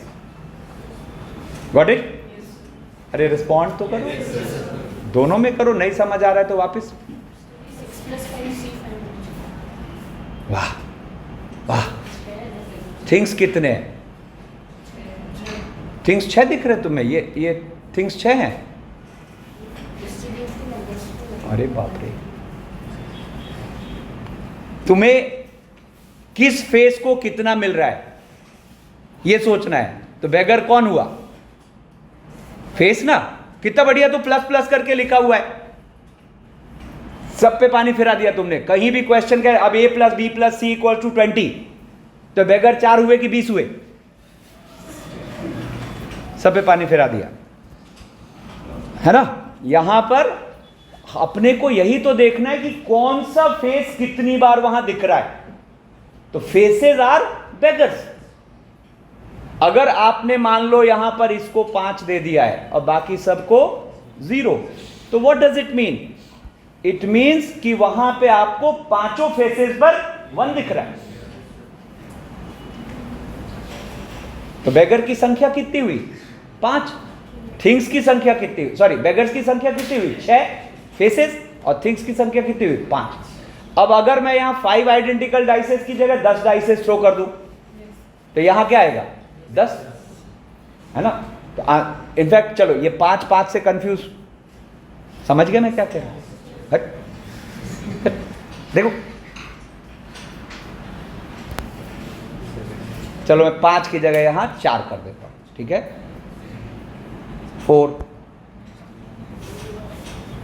4 identical dices are thrown once, find the total number of throws, ठीक है ना। तो चलो इसमें क्या करते हैं। फॉर एग्जाम्पल यहां पर हो गया 0, यहां पर भी 0, यहां पर 4, अभी ठीक है। और आंसर क्या हो जाएगा? इसको भी यहां बदलो, है ना, है ना। तो आंसर क्या होगा? 4। अब ज्यादा ही अच्छा दिख रहा है, ठीक है ना। अरे समझ आया कि नहीं? तो समझने के पहले का फेस एक्सप्रेशन और बाद का एक जैसा, जान ले लो टीचर के तुम लोग, ठीक है। देखो, तो अब दोनों सिचुएशन को आप माइंड में सेट करिए। अब छोड़ो ना, मान लो नहीं भी समझ आए तो रटो, तो रटना तो सबसे अच्छी विद्या है ना। देखो कि कभी भी अगर डाइसेस डिस्टिंक्ट है, जो कि कभी बोलेगा नहीं, बोल दिया तो अच्छी बात है ना। तो डाइसेस डिस्टिंक्ट है तो बेसिकली कभी भी टोटल थ्रोज काउंट करने हैं तो वो n की पावर r पे जाएगा, है ना। लेकिन जैसे ही डाइसेस अलाइक हुए, है ना, तो नाउ फेसेस आर बेगर्स, ये ध्यान रखना है। फेसेस आर बेगर्स, है ना। और जितनी डाइसेस आप थ्रो कर रहे हो वो थिंग्स का रोल प्ले करेंगे। 4 है तो 4, 40 है तो 40, है ना। बेसिकली अगर मैं कहूं 40 डाइसेस थ्रो हो रहे हैं एक जैसे, है ना, तो टोटल थ्रोज काउंट करो। तो आप यही तो सोचोगे कि अपने पास जो 6 फेसेस हैं 1 2 3 4 5 6, तो वो 40 चीजें जब दिख रही हैं तो कितनी बार 1 दिख रहा है, कितनी बार 2 दिख रहा है, कितनी बार 3 दिख रहा है, तो हाउ मेनी टाइम्स, है ना। तो फेसेस आर बेगर्स, और जितने डाइसेस आप थ्रो कर रहे हो वो हो गए थिंग्स, ठीक है ना। अब देखो, अब इसके बाद अच्छा, जब प्रोबेबिलिटी में घुसेंगे तो इसमें और वेरिएशन अच्छे दिखाऊंगा। अभी तो एक बार को जस्ट आइडिया लिया, ठीक है। अब कह रहा है find the number of distinct throws in a throwing of 3 different dices once such that sum of the faces is 12। अच्छा, यहां डिस्टिंक्ट बोल दिया तो अच्छी बात है, नहीं भी बोलता तो क्या कंसिडर करते? डिस्टिंक्ट, ठीक है ना। तो अब देखो यहां पर क्या सिनेरियो है। अब अगर आप देखो तो ये ध्यान से समझना, यहां पे ऐसे 3 फेसेस मुझे दिखेंगे अलग अलग, 3 कलर के फेसेस दिखेंगे, है ना। और इन पर जो भी आए वो आएगा क्या, 1 2 3 4 5 6 में से कुछ भी, और उनका जोड़ हमें क्या चाहिए, 12। उनका जोड़ हमें 12 चाहिए। तो ये यही तो कहना चाह रहा है कि आप 1 से 6 तक के नेचुरल नंबर्स को यूज करके यही तो सोचना चाह रहे हो कि कितने तरीके से 3 नेचुरल नंबर्स का सम 12 आ जाए और वो रोटेट हो जाए, क्योंकि अलग अलग कलर के डाइस हैं। बोलो ठीक है ना। तो यहां पर आपको यहां बेसिकली ये क्या फील करा रहा है, a plus B plus C equals to 12, जहां ए बी सी के लिए वेरिएशन आपको कह रहा है 1 से 6। तुरंत किस पे आ जाते हैं, कोफिशिएंट में। अपर लिमिट रेस्ट्रिक्टेड है, तो हम इसका आंसर क्या बोलेंगे, coefficient of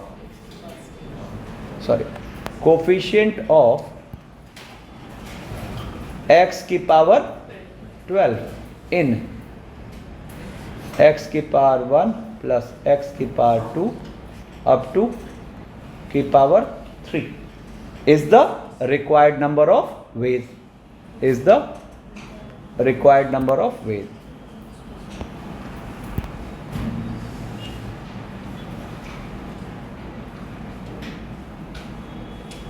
Required number of ways, ठीक है ना। तो अब तो अपना कैलकुलेशन स्किल है इसके बाद तो, ठीक है ना। अच्छा, मैं बार बार कह रहा हूं इन बेगर्स में सिमेट्री है, इस वजह से कैलकुलेशन आसान है। सिमेट्री बिगड़ी तो बुरी हालत हो जाएगी, ठीक है ना। अब देखो यहां से ये क्या आ गया, तो हम e को क्या लिख रहे हैं, e को लिख रहे हैं x इंटू 1 माइनस एक्स की पावर 6 और अपॉन और पूरे पे पावर 3। तो ये क्या हो गया, एक्स क्यूब, है ना, ठीक है। अब देखो हमें ओवरऑल क्या चाहिए, 12, 3 ऑलरेडी आ चुका है, तो इसके अंदर क्या ढूंढेंगे, 9। तो 9 तो ज़रा देखो, इसमें 0 तो इसमें 9, यहाँ जब भी मिलेगा 6 का मल्टीपल, तो इसमें 6 तो इसमें 3, आगे जाने की ज़रूरत है ही नहीं। तो अब सीधा ही आंसर लिखते हैं। आंसर क्या हो जाएगा, तो 3c0 माइनस 1 की पावर 0 इंटू ये क्या हो जाएगा, n plus R minus 1c r, फिर प्लस 3c1 माइनस 1 की पावर 1 और n plus r minus 1c r, ठीक है। अब ये बहुत इंपॉर्टेंट है, ये ध्यान से रखना। कह रहा है find the total number of positive integral solutions of a plus 2b plus 3c equals to 18। Careful, है ना, a plus 2b plus 3c equals to 18। अब देखो इसमें बेगर ने हाथ खड़े कर दिए कि बेगर मेथड से अब कुछ भी नहीं हो सकता, ठीक है ना, कोफिशिएंट है ना। तो समस्या क्या है, आप इस बेगर को दोगे, एक मिल जाएगा, इसको 2, है ना। तो नॉर्मल बेगर का अप्रोच तो यहां काम ही नहीं करेगा, ठीक है। अब कोफिशिएंट मेथड से इसको टैकल किया जा सकता है। अब इसमें भी देखो, बहुत ध्यान समझना जो मैं कह रहा हूं, इसका आंसर हम बोलेंगे कोफिशिएंट ऑफ x की पावर 18 इन, अब सुना नहीं, पॉजिटिव इंटीग्रल सॉल्यूशन बोल रहे हैं, तो x की पावर 1 प्लस x की पावर 2, है ना,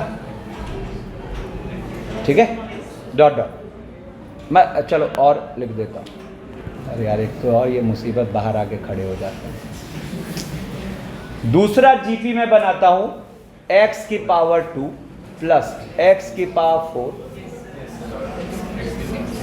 मतलब मैंने 2 पावर का गैप दे दिया। तीसरा जीपी में बनाता हूं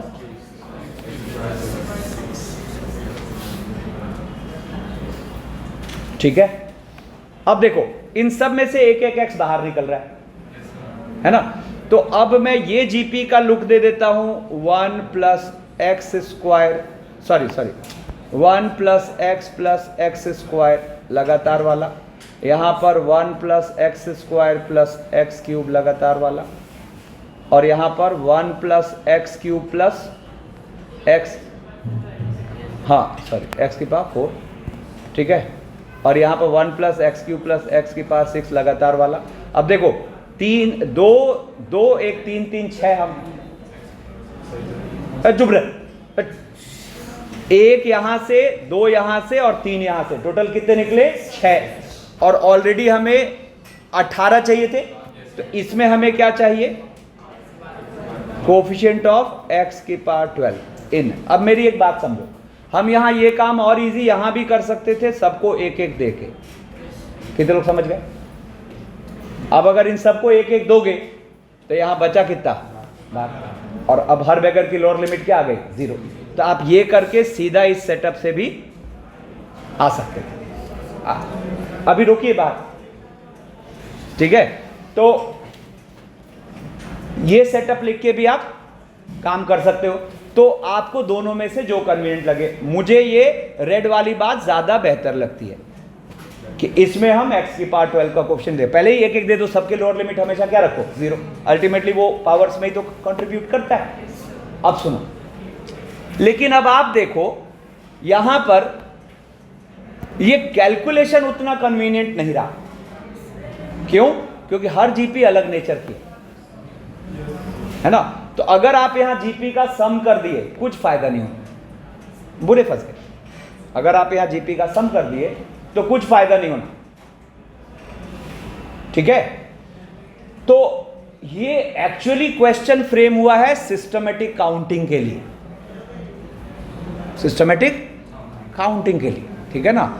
तो आप अगर डायरेक्ट गिनोगे तो वो एरर होने के चांस है, इस सेटअप से गिनोगे तो एरर फ्री है, कुछ नहीं छूटना, ठीक है। तो अब वो गिनना सिखाता हूं, ठीक है ना। तो जरा देखो, आपको बेसिकली 12 पावर बनाना है ना। तो यहां से आप बारी बारी से चलो, इसका 0, ठीक है ना। तो 0 0 12 मिल गया। अरे फोकस हो गया, समझना, ठीक है। 0 0 12, फिर 0 2 10 है ना, फिर 0 4 8। तो अगर देखा जाए तो ये ब्रैकेट तो हमें डिस्टर्ब कर ही लिया, क्यों? x की हर पावर मौजूद है यहां। तो बेसिकली हमें बीच वाले ब्रैकेट पे फोकस करना है। कितने लोग एक बार में बात समझ गए? मतलब आप सोचो कि 0 पावर के साथ बीच वाले ब्रैकेट में लास्ट कहां तक मिलने जा रहा है। तो आप सोचो क्या फील होगा, 0 के साथ बीच में 12, इधर तो कुछ ना कुछ मिल ही जाना है। तो आप सोचो लास्ट यहां कहां तक में मिला, जब x की पावर 12 है। तो आप 0 की सारी पॉसिबिलिटी गिन लिए, कितनी हो गई? सीधा हम आंसर लिख रहे हैं 7 प्लस, ठीक है। अब देखो यहां पर 3 के साथ चलते हैं, तो 3 के साथ आपको लास्ट यहां कहां मिलेगा? तो 8 9 कैसे? 9 तो इसमें है ही नहीं ना। तो 3 के साथ लास्ट यहां किस में मिले? 8 में मिला, है ना। तो 8 में मिला, तो 0 से 8 तक कितना हो गया? 5। फिर 6 के साथ 6, तो 6 का मतलब 4। फिर 9, तो 9 के साथ 2, ठीक है ना। तो 9 के साथ 2, तो कितने हो गए? 2, है ना। और फिर 12, तो 12 के साथ 0, यानी कि 1। अरे बस सुनने, ठीक है। अब देखो तो ये कितना आया? 90। अब एक बात सुनो, मान लो आपको ये कह रहा है कि find the total number of positive integral solutions of a plus B plus C equals to 18 such that a less than b less than c, ठीक है। ये बहुत काम की चीज है, ध्यान समझना। मैं कह रहा हूं ये क्वेश्चन और प्रीवियस क्वेश्चन बिल्कुल सेम है, ठीक है। अभी समझाता हूं कैसे। मैंने क्या करा, a को मान लिया, सॉरी b को मान लिया। अच्छा एक काम करते हैं, अपने पास a प्लस बी प्लस सी 18 है ना, तो वो तो अब नियम बना ही लो कि लोअर लिमिट को तो 0 पे रख ही ले, इसमें कहीं कोई दिक्कत तो हमें आती नहीं। नहीं समझ रहे? लोअर लिमिट तो हम 0 रख ही लें, तो ये कितना हो गया 15, ठीक है ना। तो अब देखो इसमें हम क्या करते हैं, बी को मान लेते हैं b प्लस b1, बी को सॉरी बी को मान लेते हैं a प्लस b1 और b1 को वेरिएशन दे दो 1 2 एंड सो ऑन। रुको एक चीज और, अभी इसको बाद में करते हैं, पहले एक बार इसको समझ लो। b को हमने माना a प्लस b1 और b1 को हमने दे दिया वेरिएशन 1 2 ऑनवर्ड्स, तो क्या श्योर है b will be greater then a, है ना। और c को मान लिया b प्लस c1 और c1 को वेरिएशन दे दिया 1 to 1, तो हम क्या श्योर हैं c will be greater than b। अब अपने पास इक्वेशन क्या थी, a plus B plus C equals to 18। अब इसको ले जाके पटको वहां, नहीं तो अपने पास a प्लस बी को क्या लिखोगे, c को क्या लिखोगे, a plus b1 plus c1 equals to 18। What is this 3a, कुछ अच्छा दिखा, डिट्टो सेम क्वेश्चन बोलो, जिसमें हर की लोअर लिमिट कितनी है 1। अरे बोलो ना, यहाँ पे आपको a हो a1 हो b1 हो, ये सॉरी a हो b1 हो c1 हो, ये सब की लोअर लिमिट क्या दिख रही है ना 1 2 ऑनवर्ड। तो इसका आंसर अपना क्या हो जाएगा 90, बोलो है ना। अब इसी क्वेश्चन को आपको मैं बेगर मेथड से लाके दिखाता हूं, 3 बेगर है इसलिए, ठीक है। अब जरा देखो तो मतलब ऑल्टरनेट, बट ये 3 बेगर्स के लिए ही तरीका सही होगा। a प्लस बी प्लस सी अपना 18 है, ठीक है ना, और पॉजिटिव इंटीग्रल सॉल्यूशन चाहिए, है ना। तो मैंने क्या करा,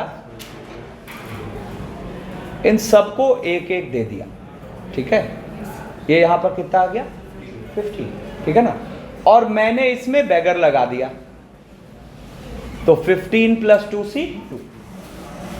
अब आपको इसके अंदर घुस के देखना है कि क्या क्या है, तो इसके अंदर घुस के देखोगे तो क्या है, 3 डिस्टिंक्ट वैल्यूज हैं जो एबीसी में रोटेट होंगी, 3 डिस्टिंक्ट वैल्यूज हैं जो, अब जरा देखो तो हमें एक पर्टिकुलर ऑर्डर में एबीसी चाहिए, मतलब a less than b less than c। तो अगर मैं इस क्वेश्चन का आंसर x मान लूं तो गौर करो इस आंसर में x 3 फैक्टोरियल टाइम्स रोटेटेड है। कि लोग बात समझ चुके हो, है ना। ये जो 3 डिस्टिंक्ट चीजें हैं वो 3 फैक्टोरियल टाइम्स रोटेटेड है।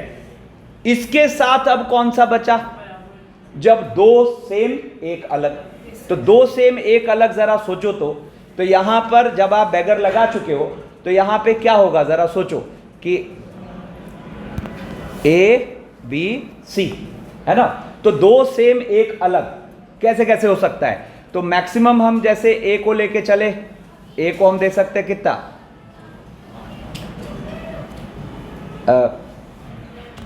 सॉरी 16 या 1 1 60, हाँ अरे नहीं बाबा, वो तो यहां आ गया ना x, ये तो हम बेगर के अंदर देख रहे हैं ना। तुमने बेगर लगाया तो उसमें एबीसी की 3 वैल्यूज अलग अलग आपस में रोटेट होंगी, 2 सेम एक अलग। बाप रे, इसमें सोचो इस आंसर के अंदर ये सॉल्यूशन होगा कि नहीं, पहले ये बताओ, होगा ना, तो उसको गिनोगे ना यहां। अरे बात समझे, इसके अंदर घुसे हुए ना, चाहिए अपने को x, ठीक है ना, तो चाहिए अपने को x। अब देखो 2 सेम एक अलग कितने तरीके से सोच सकते हो, तो 1 1 16 2 2 14, क्या बोल रहा है, 2 सेम एक अलग, 18 को 2 सेम एक अलग वैल्यू में बांटो ना, तो 2 1 1 16 2 2 एक, अरे रोटेट भी हो जाएगा इसमें, इसको एबीसी या मत लिखो, वो तो रोटेट होगा उसमें, ठीक है ना। तो अब देखो और क्या होगा 3 3 12, ठीक है ना। 4 4 10, फिर 5 5 8, फिर 6 6 6, ये हमें यहां नहीं चाहिए। फिर 7 7 4, अरे कहाँ घुस रहा है, तो जोड़ नहीं पा रहा है, इरिटेट कर रहा है। 8 8 2, है ना, बस 9 9 जा ही नहीं सकते। तो अब गिनो यहां पर 2 सेम एक अलग कितने तरीके से आ रहा है? 7 तरीके से। 6 6 6 को छोड़ोगे तो आप सोचो इस बेगर के अंदर ये 7 तरीका 3 फैक्टोरियल बाई 2 फैक्टोरियल से रोटेटेड है कि नहीं? ठीक है ना। और अब उसके साथ तीनों सेम। तुम्हें क्लियर हुआ? ठीक है ना। अब हमें क्या चाहिए था? अब इस x में a less than b less than c भी एक गिना जाएगा, या फिर आपसे पूछता नहीं, जस्ट उल्टा, मतलब a b c का कोई भी ऑर्डर पूछता, सेम बात। मतलब पक्की बात है, यहां से जो हम कैलकुलेट करें तो आंसर कितना आएगा? 90। तो देखो यहां पर कितना हुआ? 17c2 मतलब 17 इंटू। तुम्हारा डाउट क्लियर हुआ कि नहीं? सर फोड़ दूंगा तुम्हारे, कंफ्यूज होता है। x इंटू 6 प्लस 1, ठीक है ना। तो यहां से 6x इक्वल टू कितना हो गया?